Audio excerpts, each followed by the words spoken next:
Okay, so let's talk step-by-step newborn schedule because newborns are complicated. You are trying to recover from childbirth and your little one is just like waking up to the world. They've never been here. They've never had to use their lungs to breathe, use their mouths to eat, like all of these things. So they are just acclimating to the world and you are trying to get used to having this new little person that's so dependent on you. So hopefully this video will give you a little bit of guidance, a little bit of like a relief off your shoulders so you know kind of the first couple steps to take in order to help give them a very solid foundation right at the start. So the first thing that we're going to tackle with a newborn is reversing their days and nights.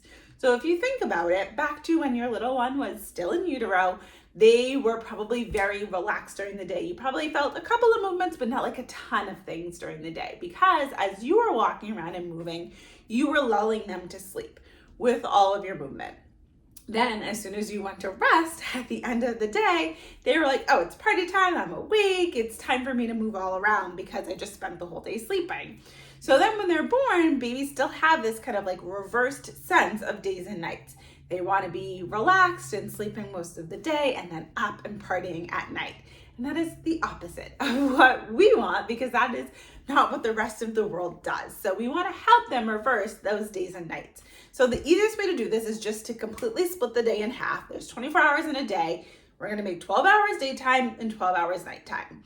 And that 12 hours of night is actually going to stay with them until they're about elementary school age, until they're about 5 years old. So that is not going to change. But your days, eventually, as they grow, they're going to have less and less sleep needs. So the naps are going to change, evolve, and then drop.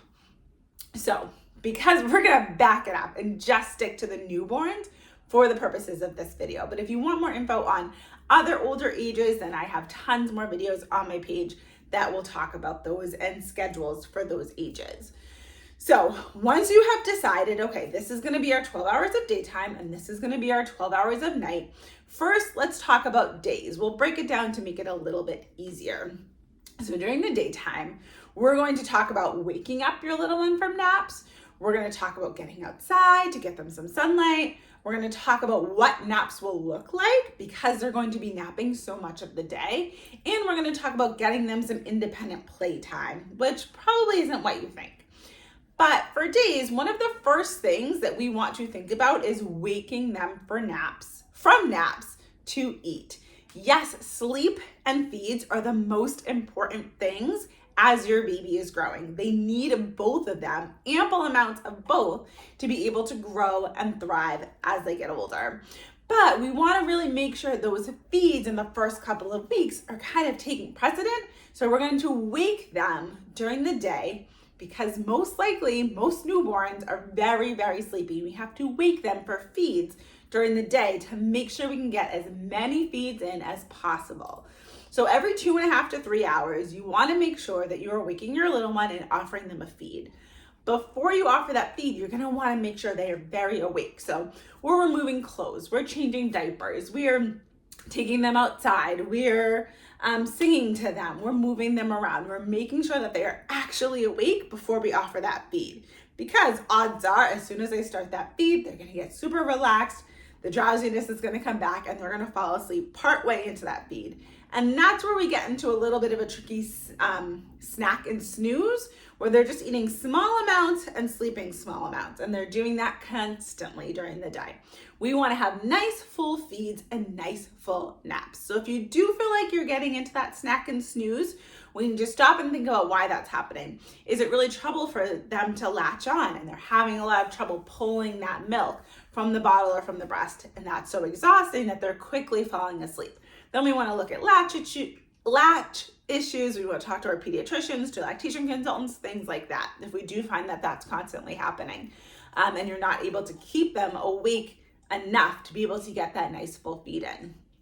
But once we are waking them every 2.5 to 3 hours for those feeds, then we're going to think about getting outside during the day. Vitamin D and sunlight are so important to help set your baby's circadian rhythm. We want them to know when it's light, it's bright, we're active, we're awake, babies are really, really sensitive to sunlight. So we want them to know this is the time that we're awake and things are happening and we're moving. So really getting them out into the sun carefully, because we can't put sunscreen on babies this young. We want to have them like near a window. We want to have them out for a walk with the like the sunshades on the bassinet or the stroller over them, things like that. So they're getting some fresh air, they're getting some sunlight, and that's going to help them be able to A, stay awake a little bit longer, and B, sleep better when it is time for them to nap. While we are on the subject of naps, let's talk naps, because they are going to happen so often during the day. Your newborn is going to sleep somewhere between 15 to 18 hours a day. That is a lot of sleep. And unfortunately, it's not the 8 hours straight overnight that we would like, so we can also get that stretch of sleep. But their naps are happening so often during the day, it's inevitable that they are going to nap on you, and that is okay. We want to welcome assisted naps, especially as we get into the afternoon and evening time, because it's going to be harder for them to fall asleep. If they've had some trouble with feeds, if they haven't had great morning naps, these assisted naps are the time to help them make up for that sleep so that they can do well going to bed and sleeping longer stretches. Because if those cortisol levels rise from not being able to get enough sleep during the day, that's where we're going to see that witching hour in the evening or at night. And they're just unable to get themselves to sleep because they are so dysregulated. So naps in the carrier are one of my favorite things. It's in the afternoon, if you're like trying to prep dinner, or you're trying to go somewhere, go for a walk, get that last bit of sunlight in, that's a really great way to have them close to you, have them snoozing, but you still have your arms free. It's not as freeing as not holding a baby at all, but it works pretty well. I know my second and my third lived in their carriers during the day when they were newborns, because I had to have my hands free for my other 1 or 2 children to be able to help them open snacks, all that good stuff. And then one of the most important things that a lot of newborn parents overlook is floor time. Your newborn in utero never laid flat. They were always in this little baby curled up position, and they still do that newborn curl as they're sleeping. So you might notice that your baby curls up and rolls to the side, and you may think they're ready to roll, but it's still that newborn curl reflex that's stepping in. It's not yet a true purposeful roll. So you don't have to worry yet about unswaddling them for those purposes. But we want them to have a lot of time, a lot of opportunity to lay flat on their back during the day, because that is going to make your nights so much easier. Sorry, we have a new puppy and he's playing with his bone. So making sure they have at some point during the day, you can space it out. Maybe every time you change their diaper, you leave them flat on their back for an additional minute before you pick them up. We move their arms, we move their legs, we sing, we read, we do something to kind of like pass that time so they get used to being flat on their back. Because if your newborn is typically held all day, every day, and the only time that we are asking them to lay flat is at bedtime in a bassinet, it's going to be very, very difficult for them to do. So we want to get in as much floor time as we can so they're used to laying flat on their back, and it's not such a hindrance to them once we try to put them in the bassinet at night and have them sleep for a long stretch in a position that's not naturally very comfortable for them. So we have checked off days. Now we're going to move into nights and that 12 hours of dark. So you're going to decide when those 12 hours are going to start. Typically newborn nights don't start until closer to 9, 10, 11 p.m. depending on when you want to go to bed. So I always recommend to newborn parents going to bed when your baby goes to bed so you can squeak in as much sleep during that first stretch as you can, because we're not quite sure how the rest of the nights are going to go. So once you are going to bed, that kind of like starts the clock. I always like to set, just to make it easy, like 12 hours. So I would say, okay, 9 p.m. is going to start our 12 hours. So maybe on one night I was super exhausted by like 8:30. I'm like, okay, I just have to make it to 9. We can dim the lights, we can get ready for bed, all those good stuff.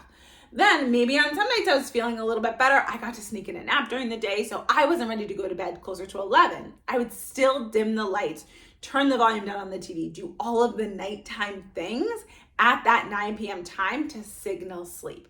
So that when we did go to bed, he would still do that nice long stretch from that point, but we'd already prepped it. He already knew that bedtime was coming and expected and all those good things. So it wasn't so much of a hardship to be able to move that bedtime depending on when I was ready to go to bed.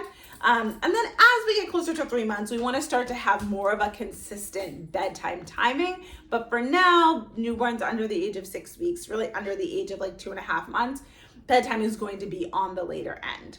So during the day, we're waking for feeds every 2.5, 3 hours. At night, once they generally make it back up to their birth weight, definitely check in with your pediatrician, disclaimer. Generally, once they make it back up to their birth weight, it's okay to let them sleep for as long as they would like without waking them for a feed. I usually have like an age plus an hour. So if they're 4 weeks old, I will let them go for 5 hours before I wake them for a feed. So maybe some babies are ready to go longer stretches, depending on their birth weight, depending on how much they're eating during the day. But for my comfort level as a postpartum doula, that's always what I follow. So during these nights, there's no like interaction. There's no floor time. It's not light. It's not bright. Everything is done in as much darkness as you possibly can. We want it to be very, very dark in the room so they are able to go back to sleep easier, and you are also able to get back to sleep easier after you do everything. So I would use a night light. I would not use the overhead lights. I would use like a phone flashlight, but that's tricky because you have to hold it. So a little egg night light or just like the hatch night light where you can turn it up and down is really, really helpful. Keep that sound machine on. No like direct interactions. We're not talking to them. We're not playing with them. It is you get up, we change your diaper, we feed you, we swaddle you, we put you right back in. So it's a very different vibe from the daytime. I'm trying to wake you and engage you and play and get you out in sunlight. At night, it's calm, it's dark. We're getting back to sleep as quickly as we can. So hopefully that was super helpful to help guide you in the step-by-step newborn schedule before there is actually a schedule. But if you want more information on how to kind of maneuver these feeds and these wake ups and naps and all of that, I do have a free newborn guide that I will be happy to give you. So all you have to do is comment newborn in the comments and I will send you the link to pop your email in and it will come directly to your inbox. Thanks so much and I'll see you in the next video.